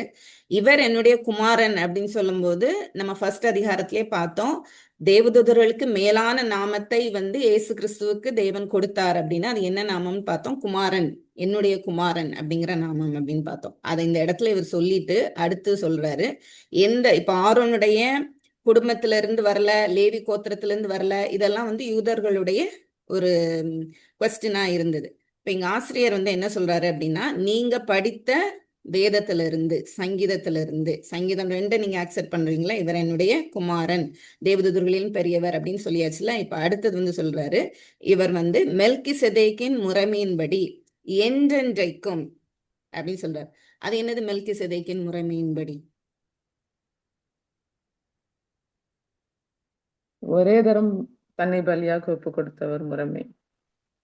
மெல்கிசேதேக் அடிக்கடி பலியிட வேண்டியதில்ல, ஒரே தரம் பலியிட்டு தன்னை பலியாக தீர்ந்ததுதான் மெல்கிசேதேக்கின் முறைமை. வேற மெல்கிசேதேக்கின்றது ஆதியும் அந்தமும் இல்லாம வந்தவர். அதே போல இயேசு கிறிஸ்துவுக்கும் ஆதியும் கிடையாது, ஆதியும் அந்தமும் இல்லாதவர். வேற அவரு மெல்கிசேதேக்கும் ஒரு மனுஷனா இருந்தாரு, ஆனா பிரதான ஆசாரியராகவும் இருந்தாரு. அதே மாதிரி இவரும் மனுஷனா இருந்து அப்புறம் பிரதான ஆசாரியனா மாறினாரு இயேசு கிறிஸ்து. சரி, மெல்கிசேதேக் அப்படிங்கிறவர் ராஜாவா இருந்தார். சரியா? சாலேம் அப்படிங்கிற நகரத்திற்கு ராஜாவா இருந்தார். அந்த சாலேம் தான் எருசலேம். அப்போ அந்த எருசலேம் நகரத்துக்கு இப்ப ராஜாவா இவர் தான் அப்படிங்கிறத ஆசிரியர் இந்த இடத்துல காமிக்கிறாரு. பிளஸ் பிரதான ஆசாரியர். அப்போ த கிங் ஹை பிரீஸ்ட் யார் அப்படின்னா Jesus Christ. Melchizedek the king high priest. ஆனா அவர் மனிதனா இருந்தார். இப்போ இதுல இவர் சொல்றாரு, முதல் வசனத்துல தேவன் என்னுடைய குமாரன் சொன்னார்ல, அவர் அப்படின்னு சொல்றாரு. அப்ப தேவனுடைய குமாரனாகிய இயேசு அவர் மெல்கிசேதேக்கின் முறைமையின்படி அப்படின்னு சொல்லும் போது ஒரு ராஜா பிளஸ் பிரதான ஆசாரியன். இப்ப ஏற்கனவே நம்ம பழைய ஏற்பாட்டுல பார்த்தோம், 3 விதமான ஊழியங்கள் பார்த்தோம். ராஜா தேவனால் அபிஷேகம் பண்ணப்படுகிறார், தீர்க்கதரிசி தேவனால் அபிஷேகம் பண்ணப்படுகிறார், பிரதான ஆசாரியர் தேவனால் அபிஷேகம் பண்ணப்படுகிறார். இந்த இடத்துல இயேசு கிறிஸ்துவை ராஜா அப்படின்னு காமிக்கிறாரு, பிரதான ஆசாரியர் அப்படின்னு காமிக்கிறாரு. ஏன்னா பழைய ஏற்பாடை நீங்க நம்புவீங்கல்ல, பழைய ஏற்பாட்டுல என்ன கொடுத்துருக்குது?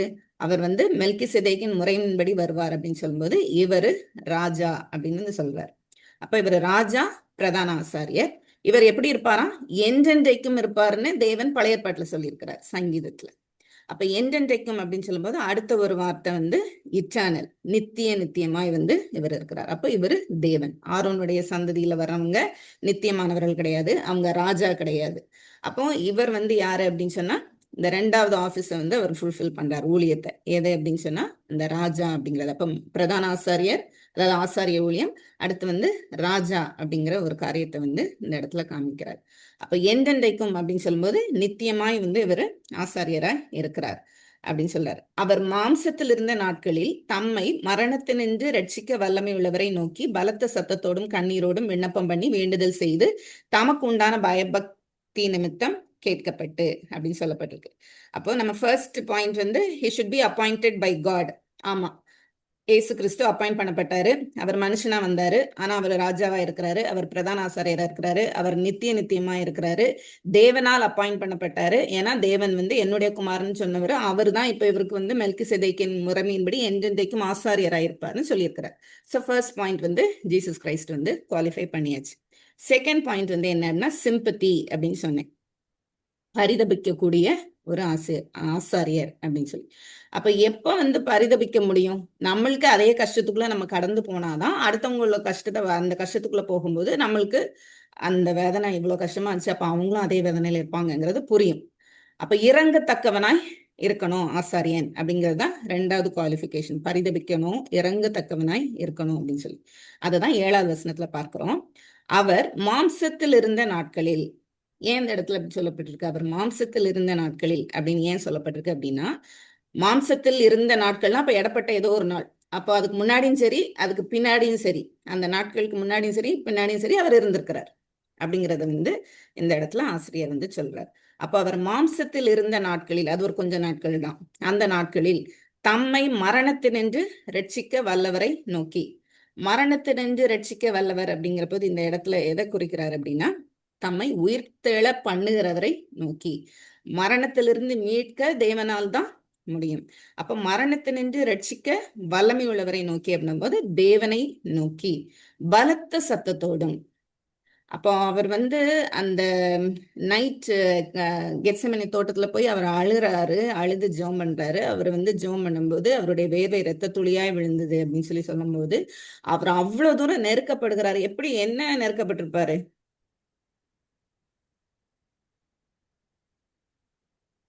என்ன நெருக்கப்பட்டிருப்பாருன்னு யோசிக்கிறீங்க? நாளைக்கு சிலுவை மரணம், ரொம்ப வலிக்கும், ரொம்ப பாடுகள் அப்படிங்கிறதா?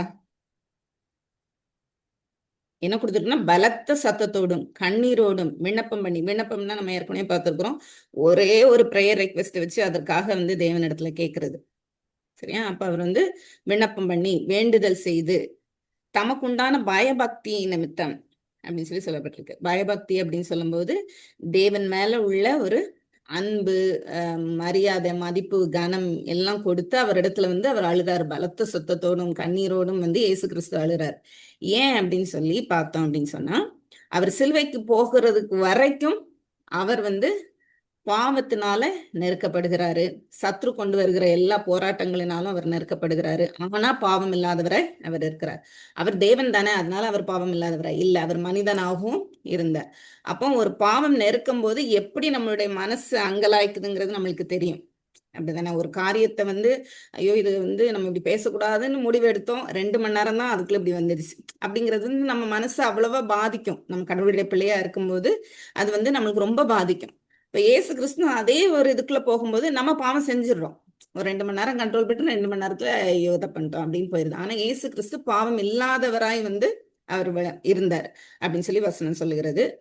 நம்ம தேவன் நம்ம விசுவாசிக்கிறோம். அப்ப அவர் வந்து எல்லா நாட்களும் நெருக்கப்படுகிறாரு. முக்கியமா அவர் வந்து மரணத்துக்கு போகிற அந்த ஜெபிக்கிற வேளையில சத்ரு வந்து அத்தனை தாட்ஸ கடவுளுக்கு கொண்டு வந்திருக்க முடியும்.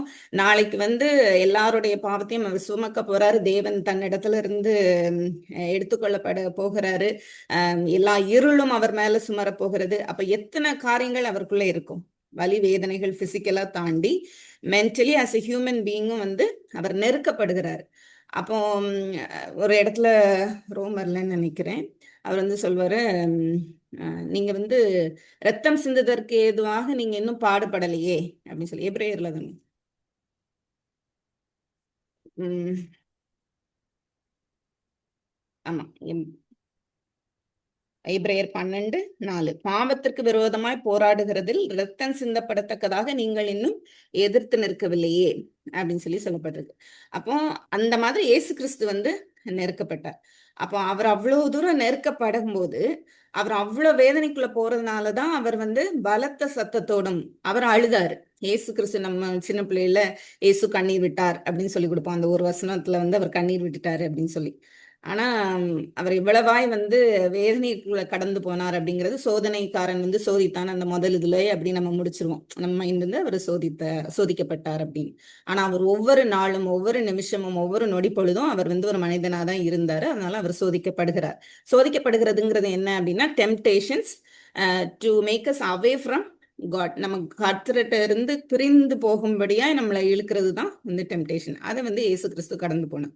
அப்ப அவர் மாம்சத்தில் இருந்த நாட்களில் இப்படியெல்லாம் இருந்தாரு. விண்ணப்பம் பண்ணி வேண்டுதல் செய்து தமக்குண்டான பயபக்தி நிமித்தம் கேட்கப்பட்டு அவர் குமாரனாய் இருந்தும் தேவனுடைய குமாரனா இருந்தும் அப்படின்னு சொல்லும்போது அவரு தேவனா இருந்தும், இதுக்கு முன்னாடி உள்ள வசனத்திலையும் வந்து தம்மைத்தாம் அவர் உயர்த்தவில்லை, நீர் என்னுடைய குமாரன் என்று சொன்னவர்னாலே வந்து அவர் உயர்த்தப்பட்டார் இந்த கனமான ஊழியத்திற்கு அப்படின்னு சொல்லும்போது அவர் அவ்வளவு விசேஷித்தவர். அப்படிப்பட்ட குமாரன் இருந்தும் பட்ட பாடுகளினாலே கீழ்ப்படிதலை கற்றுக்கொண்டு தாம் பூரணரான பின்பு தமக்கு கீழ்ப்படுகிற யாவரும் நித்திய ரட்சிப்பை அடைவதற்கு காரணரை.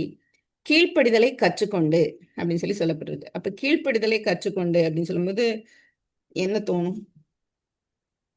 அவர் குமாரனாய் இருந்தும் பட்ட பாடுகளினாலே கீழ்ப்படிதலை கற்றுக்கொண்டு அப்படின்னு சொல்லி இந்த இடத்துல கொடுக்கப்பட்டிருக்கு. அது எதை குறிக்குது அப்படின்னு சொன்னா தேவன் வந்து அநேக பாடுகளை ஒவ்வொரு நாளும் அவர் வந்து கடந்து செல்லும் போது மனிதர்கள் என்ன காரியத்துக்குள்ள கடந்து போவாங்கன்னு சொல்லி அவர் கற்றுக்கொண்டே வருகிறார். எப்படி அவர் கீழ்ப்படுகிறார்னா தேவனுடைய திட்டத்திற்கு அவர் கீழ்ப்படுகிறார். தேவனுக்கு பிரியமானதை மாத்திரம்தான் செய்வேன், தேவனுக்கு ஏற்ற கிரியை செய்வதுதான் என்னுடைய போஜனமா இருக்கிறது அப்படின்னு சொல்லி அவர் சொல்றார். அப்போ ஒவ்வொரு நாளும் அவர் தேவனுக்கு ஒப்பு கொடுத்து எந்த சோதனை வந்தாலும் தேவனுக்கு விரோதமாய் போகாம அவர் அவர் வந்து போகாம தன்னுடைய தெய்வத்துவத்தையும் மனுஷனாய் இருந்ததையும் வைத்து அவர் பாவம் இல்லாதவராய் போகும்போது அதுதான் இந்த இடத்துல வந்து கீழ்ப்படிதலை கற்றுக்கொண்டு அப்படின்னு சொல்லப்படுறது. கற்றுக்கொண்டுனா அதை காண்பிக்கிறார், அவர் வெளிப்படுத்துகிறார். ஒவ்வொரு நாளும் அவர் வந்து வெளிப்படுத்தி கொண்டு வருகிறார். அப்ப கீழ்ப்படிதலை கற்றுக்கொண்டு தம் பூரணரான பின்பு அப்படின்னு சொல்லும்போது நம்ம முந்தின அதிகாரத்துல 1வது அதிகாரத்துல நம்ம பார்க்கிறோம் ரட்சிப்பின் அதிபதி 10வது வசனம், 2வது அதிகாரம் 10வது வசனம். ரட்சிப்பின் அதிபதியை உபத்திரவங்களினாலே பூரணப்படுத்துகிறது அவருக்கு ஏற்றதாயிற்று. அந்த கடைசி நிமிஷம் வரைக்கும் அந்த சிலுவை மரணம் வரைக்கும் வந்து அவருக்கு போராட்டம் தான். அந்த சிலுவை மரணத்தின் போதும் வந்து அவருக்கு போராட்டம் தான். அதனால சத்ருவினால, பாவத்தினால, ஜனங்களுடைய பாவத்தினால. அப்போ அந்த பூரணரான பின்பு அப்படிங்கும்போது தேவனுடைய திட்டத்தை நிறைவேற்றி முடித்த பின்பு தமக்கு கீழ்ப்படுகிற யாவரும் நித்திய ரட்சிப்பை அடைவது அவர் காரணராகி அப்படின்னு சொல்லப்பட்டிருக்கு. அப்போ அவர் வந்து தன்னை பலியாக கொடுத்துட்டார். 3வது குவாலிஃபிகேஷன். செகண்ட் குவாலிஃபிகேஷன் அவர் இறங்கத்தக்கவராய் இருக்கணும், அவர் பரிதபிக்கிறவராய் இருக்கணும். ஆமா, ஏன்னா அவர் வந்து ஃபீல் பண்ணார். இந்த யூதர்களுக்கு வந்து என்ன இருந்தது அந்த பீரியட்ல இந்த ஆசிரியர் எழுதி கொண்டு இருக்கும்போது, இப்ப நம்ம இதை வாசிக்கும் போது ஈஸியா புரியுது. அந்த டைம்ல வந்து சோகித்தர்கள்னு சொல்லி ஒரு குரூப் இருந்தாங்க. அப்புறம் எபிக்யூரியர்கள், இவங்கெல்லாம் அப்போஸ்தலர்ல நம்ம வந்து பவுலோட பீரியட்ல, ஸ்தேவானோட பீரியட்ல, பவுலோட பீரியட்ல நம்ம பார்ப்போம் அப்போஸ்தலர்ல இருப்பாங்க. அப்ப அவங்களுக்குலாம் என்ன ஒரு அண்டர்ஸ்டாண்டிங் இருந்தது அப்படின்னு சொன்னா, முக்கியமா ஸ்தோகிக்கர்கள் அவங்களுக்கு வந்து என்ன இருந்தது அப்படின்னு சொன்னா தேவன் வந்து எதையும் உணராதவர். அவருக்கு வந்து மனுஷர்களுடைய கஷ்டம் இதெல்லாம் ஒண்ணுமே தெரியாது. அவரு சிருஷ்டித்தாரு, அவர் பெரியவர், அவர் வந்து சர்வ வல்லவர், அவர் வந்து எல்லாத்தையும் உண்டாக்கிட்டார். ஆனா அவருக்கு அந்த ஃபீலிங் எல்லாம் கிடையாது. அவர் உண்டாக்கிட்டு போயிட்டாரு, அவ்வளவுதான். இப்ப இது இயங்கி கொண்டு இருக்கிறது அப்படிங்கிறது அவங்களுடைய உபதேசம். அடுத்து வந்து எபிக்யூரியர், அவங்களுடைய உபதேசம் என்ன அப்படின்னு சொன்னா ஸ்பிரிச்சுவல் வேர்ல்டுன்னு ஒண்ணு இருக்குது, பிசிக்கல் வேர்ல்டுன்னு ஒண்ணு இருக்கு, அதுக்கு நடுவுல இன்னொரு உலகம் ஒண்ணு இருக்குது.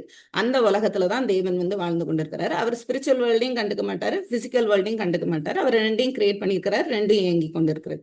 இப்படின்னு ஒரு குரூப் இருந்தாங்க. இப்படி எல்லாம் உபதேசங்கள் இருந்ததுனாலதான் ஆசிரியர் வந்து என்ன சொல்ல வர்றாரு அப்படின்னா இயேசு கிறிஸ்து பரிதபிக்க கூடியவர். ஏன்னா அவர் அழுதார், அவர் வருத்தப்பட்டார், அவருக்கு வேதனையை அவர் வந்து உணர்ந்தார். அதனால அவர் ஃபீல் பண்ணுகிற ஒரு தேவன். அவர் வந்து ஜீவன் உள்ளவர் அப்படின்னு சொல்லும்போது நம்ம ஜஸ்ட் அவர் உயிரோடு இருக்கிறாருங்கிற மாதிரி நம்ம எடுத்துட்டு போயிடும். ஆனா இதெல்லாம் அவங்களுக்குள்ள இருந்தது. யூதர்களுக்கு எப்படி இருந்தது அப்படின்னா தேவன் வந்து எங்கேயோ இருக்கிறாரு, அவர் வந்து ரொம்ப பெரியவர். அவருடைய நாமத்தை உச்சரிக்கும் போது கூட அதை உச்சரிச்சிடக்கூடாது. அதே மாதிரி சொல்லுவாங்க, அவர் எழுதும் போது வந்து ஏகோவா அப்படின்னு சொல்லி எழுதணும் அப்படின்னு சொன்னா அது வந்து பரிசுத்தமான ஒரு நாமம், அதனால அதை ஃபுல்லா கூட எழுத மாட்டாங்க. அதே மாதிரி ஸ்கிரைப்ஸ் எழுதும்போது அந்த பெண் ஏதோ உடைச்சிட்டு அடுத்த புது பெண் அந்த எழுதுகோள் அதை உடைச்சிட்டு திரும்ப புதுசு எடுத்து அதை வச்சு எழுதுவாங்க. அந்த மாதிரிலாம் வந்து சொல்லுவாங்க. அப்போ தேவன் வந்து அவ்வளோ பெரியவர் அப்படின்னு சொல்லும்போது அவர் எப்படி ஃபீல் பண்ண முடியும்? யூதர்களை பொறுத்த வரைக்கும் தேவன் மனிதனா வந்தாருங்கிறதே அவங்களால ஏற்றுக்க முடியல. அப்ப அவங்களுக்கு இது எல்லாம் விளக்கணும்னா இவ்வளவு தூரம் எக்ஸ்பிளைன் பண்ணணும் ஆசிரியர். இவ்வளவு எக்ஸ்பிளைன் பண்ணும்போதும் அவங்க அதை புரிந்து விசுவாசத்துக்குள்ள வரணும். விசுவாசிகளா இருக்கிறவங்க பின்வாங்கி திரும்ப யூத மார்க்கத்துக்கு போயிடக்கூடாது. இதைதான் ஆசிரியர் விரும்பி இதை எழுதுறாரு. எப்படி அவர் பாடுபட்டார், எப்படி அவர் அழுதாரு, எப்படி உபத்திரவங்கள் மத்தியில தேவன் அவரை கொண்டு போகும்போது அது தேவனுடைய திட்டம் பூரணமாகிறது.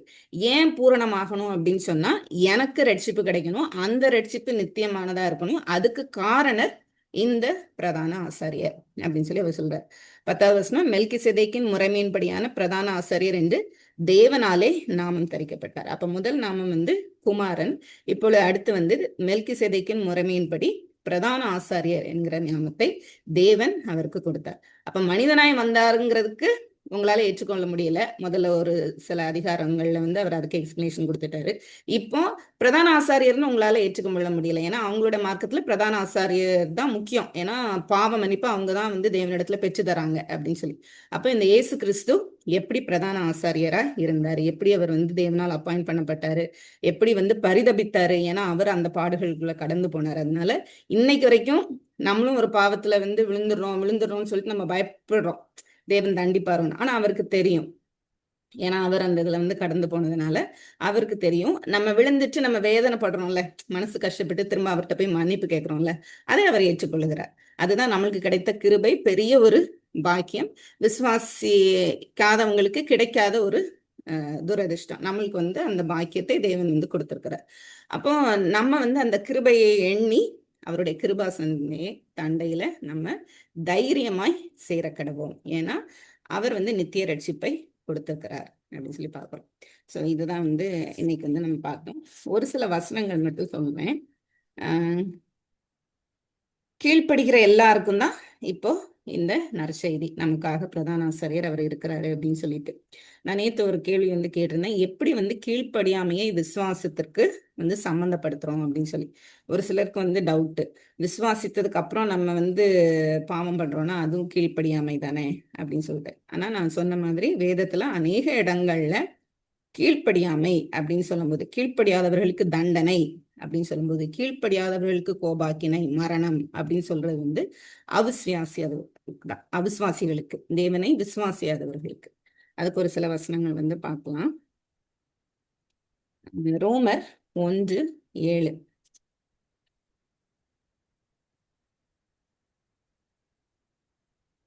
தமது நாமத்தின் நிமித்தம் விசுவாசத்துக்கு கீழ்ப்படிய பண்ணும் பொருட்டு அப்படின்னு சொல்லி சொல்லப்பட்டிருக்கு. அப்ப விசுவாசத்துக்கு கீழ்ப்படிதல்.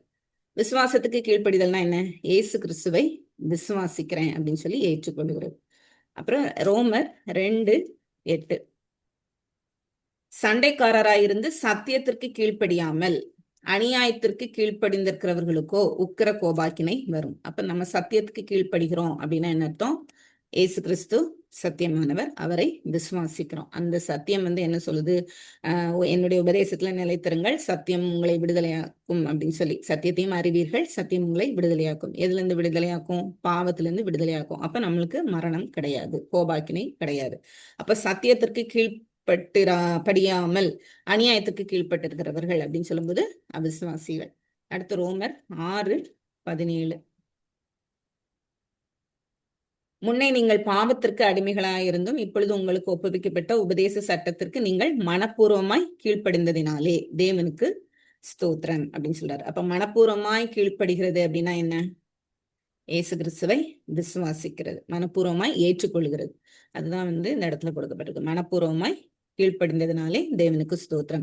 அப்ப மனப்பூர்வமாய் கீழ்ப்படிஞ்சிட்டாங்கன்னா விசுவாசித்ததுக்கு அப்புறம் பாவம் செய்யவே மாட்டாங்க, மனப்பூர்வமாய் கீழ்ப்படுகிறாங்க அப்படிங்கிற அர்த்தம் கிடையாது. அதுக்கப்புறமும் நம்ம பாவிகள் தான்.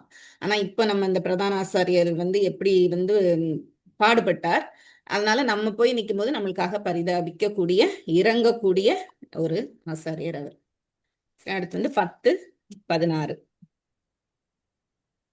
சுவிசேஷத்திற்கு எல்லாரும் கீழ்ப்படியவில்லை. அதை குறித்து ஏசாயா சொல்லுகிறார். அப்ப அவர்கள் கண்கள் இருந்தும் காணாதவர்களாய், அது யாரு?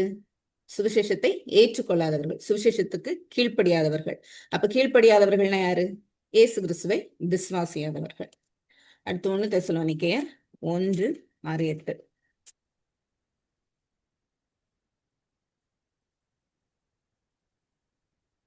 நீங்கள் மிகுந்த உபத்திரவத்திலே பரிசுத்த ஆவியின் சந்தோஷத்தோட திருவசனத்தை ஏற்றுக்கொண்டு எங்களையும் கர்த்தரையும் பின்பற்றுகிறவர்களாகி இவ்விதமாய் நீங்க மாதிரிகளானீர்கள் அப்படின்னு சொல்லப்பட்டிருக்கு. எப்படி எனில், உங்களிடத்தில் இந்த கர்த்தருடைய வசனம் மக்கதோனியாவிலும் அகாயாவிலும் தொனிக்கிறதும் அல்லாமல் நாங்கள் அதை குறித்து ஒன்றும் சொல்ல வேண்டியதாய் இராதபடிக்கு தேவனை பற்றின உங்கள் விசுவாசம் எங்கும் பிரசித்தமாயிற்று.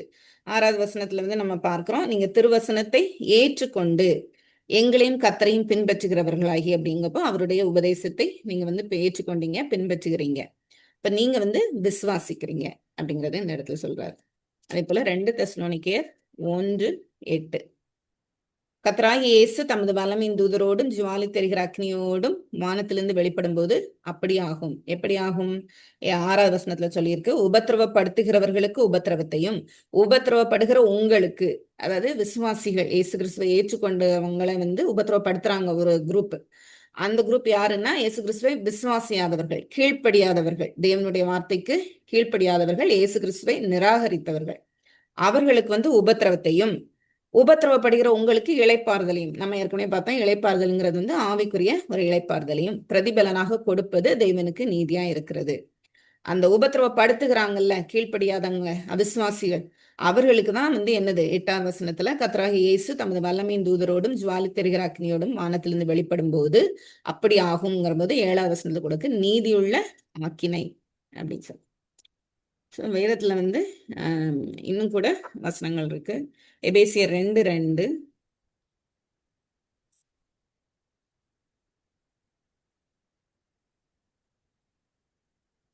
அவைகளில் நீங்கள் முற்காலத்திலே உலக வழக்கத்திற்கு ஏற்றபடியாகவும் கீழ்ப்படியாமின் பிள்ளைகளிடத்தில் இப்பொழுது கிரியை செய்கிற ஆகாயத்த அதிகார பிரபுவாகிய ஆவிக்கேற்றபடியாகவும் நடந்து கொண்டீர்கள். முற்காலத்திலே நீங்க கீழ்ப்படியாமின் பிள்ளைகளாய் இருந்தீர்கள் அப்படின்னு சொல்லும்போது நீங்க அவிசுவாசிகளாய் இருந்தீர்கள்.